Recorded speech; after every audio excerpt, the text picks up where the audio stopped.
A collective of cheeky and politically astute satirists are using a new art exhibition to put pressure on the Northern Territory government not to allow fracking. They fear that once the government's fracking inquiry reports next month, the Territory's moratorium will be lifted. Bardon reports. Territory satirists are joining the fight against fracking.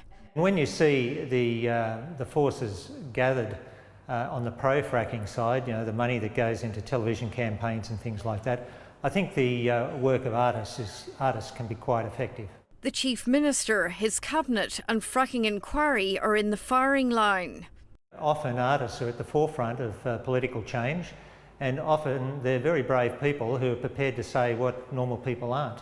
They hope their images will bolster public pressure on the government to reject the findings of its fracking inquiry, which said that the risks can be mitigated.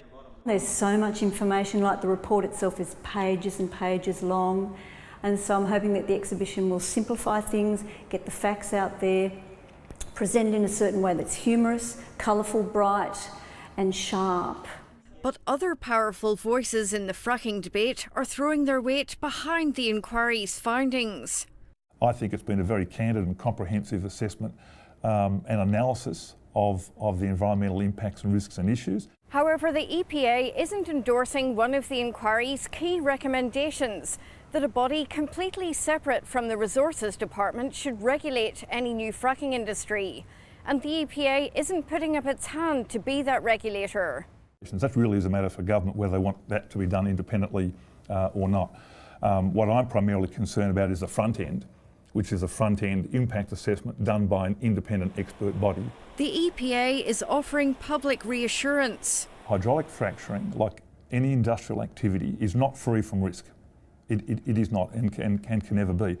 What we have to do, though, is do our very best to understand what those risks and potential impacts are, and then have confidence in the mitigation measures. As the debate heats up, at the moment the Chief Minister is keeping his cool.